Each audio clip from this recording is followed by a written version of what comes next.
Discovery is only one of the stages for recovery. It's a task.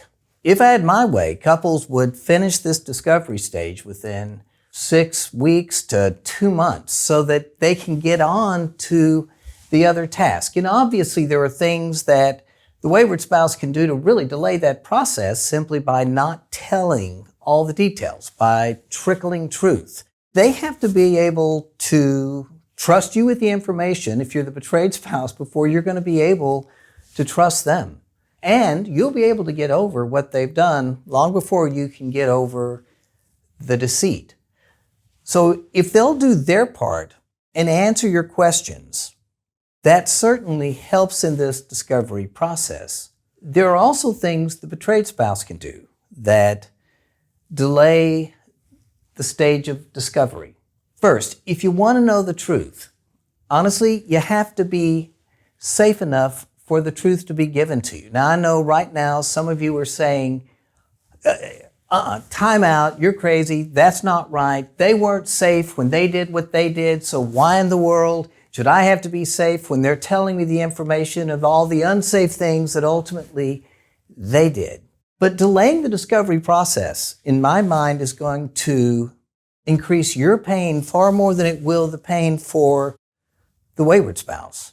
So there's really good reasons for you to sit there and try to figure out how to make this process safe. If you want the information, you ultimately have to have no deal breakers. You need to be able to tell your mate, I want to know the truth. I want to know what happened.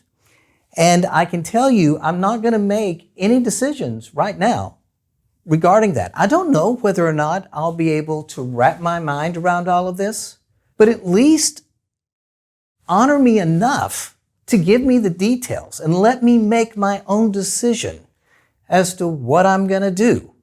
And obviously, when the story comes out about betrayal, it is so incredibly traumatizing. I get that.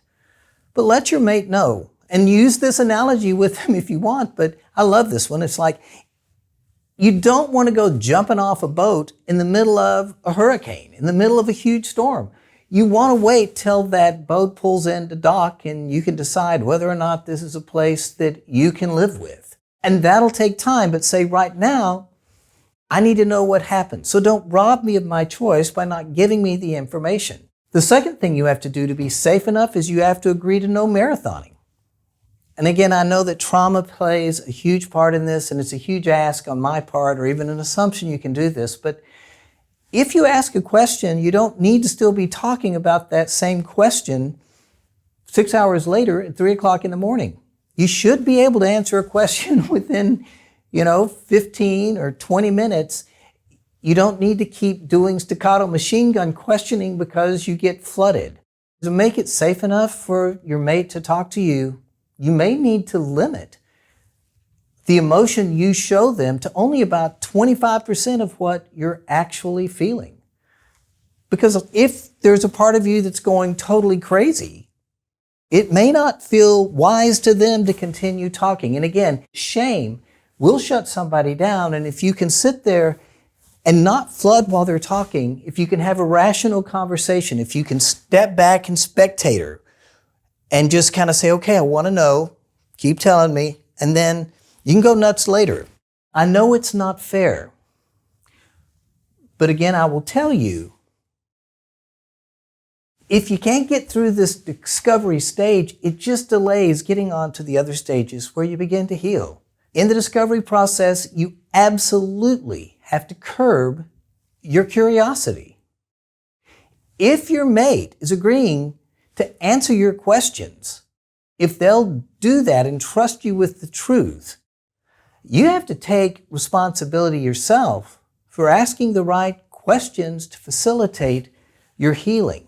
You need to know what happened, how long it went on, how frequently it was happening. But I'll tell you, you don't need specific details. Discovery is not about positions or what was said, or things like that. It's those things, anything that allows you to paint a picture in your head is not going to be helpful for you because it creates intrusive thoughts and trauma. But if you can get the overall picture of what occurred, if the two of you can talk about those details, where, when, frequency, protection, no protection, you'll find it's really going to help you complete this discovery stage. I like this point that Cindy Bill makes in her book, Healing Your Marriage After Trust is Broken, and I just want to read a little bit of it. She says here, when questions hinder healing. Sometime during the first year after Chris's confession, I finally made the decision. Chris and I were discussing the past. I don't remember exactly what I asked him, but it had something to do with an encounter he had with a woman. He very gently took my hand and said, "Babe, I'll answer any question you ask for the rest of my life. But will my answer help you feel any better?" I looked into his eyes and I knew he was right. The answer wouldn't make me feel better. The only thing it would do is tell me the date and time that he made a fool of me. I know that when I ask questions, it comes from a place of fear in me. My heart starts beating faster, and I literally don't have the physical or mental strength to stop moving forward in my quest for answers. So I had to stop asking. And maybe you should too. Some details, what your spouse did with whom, or where they did it, or how often it happened, aren't going to help your heart feel any better or your mind any clearer. I understand asking some questions in the beginning because you're simply trying to grasp the entire situation and understand that is the goal of discovery. It's to be able to wrap your mind around it and to ultimately understand what happened. But after a while, it is time to let go of the questioning stage. It's easy for me to say just let it go, isn't it? Don't forget, I've been down that road, the one you're on now. Heck, I took up residence on it for a while. And I had my own little piece of real estate on that street. I know how hard it is to let go and stop asking questions. But here's what I did to walk myself through that. When my curiosity got the best of me and I wanted to ask Chris something, I first asked myself two questions. Why do I need to know this? And will it help me move forward? More times than not, asking the question would only hurt me more, which isn't going to bring healing. Other times, the point of my question was just to find out when I'd been fooled, thus fueling a pride issue that I was battling. Regardless of whether your marriage has survived, you've got to free yourself from the false need to gain more information because it's not going to help you in your journey to freedom. Another tip that I would give you is stop trying to get them to get it. And I know they need to get it. But one of the things that happens in discovery, and one of the reasons I see people continually asking questions, it's like a prosecuting attorney trying to get the witness to finally admit something.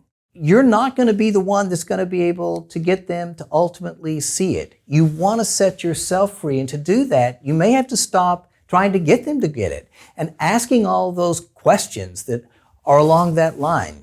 To stop taking up residence on that street of the questions, to get off that discovery street. You may have to accept that you're never going to know everything, but that you know enough. But when you can finally go, okay, I see what it is. I know what's happening. I know basically what happened. Then you can get on to now, what am I going to do about it?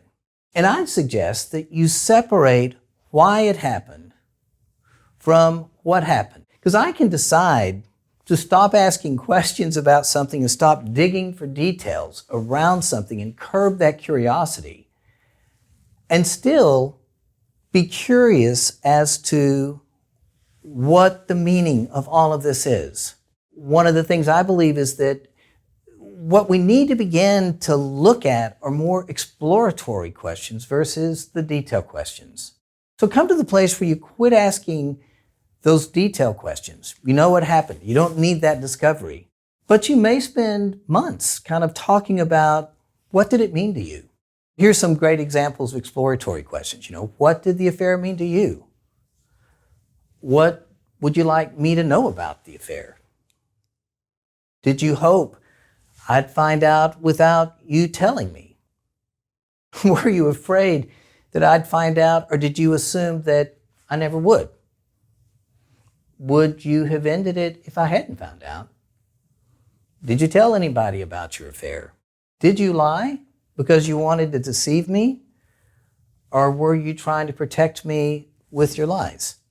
Exploratory questions are more about the meanings, motives, the dynamics of the secrecy, the revelation, than details of actually what happened. And I think once you can quit asking questions about what happened, you can get on to beginning to understand maybe some of the meanings and motives.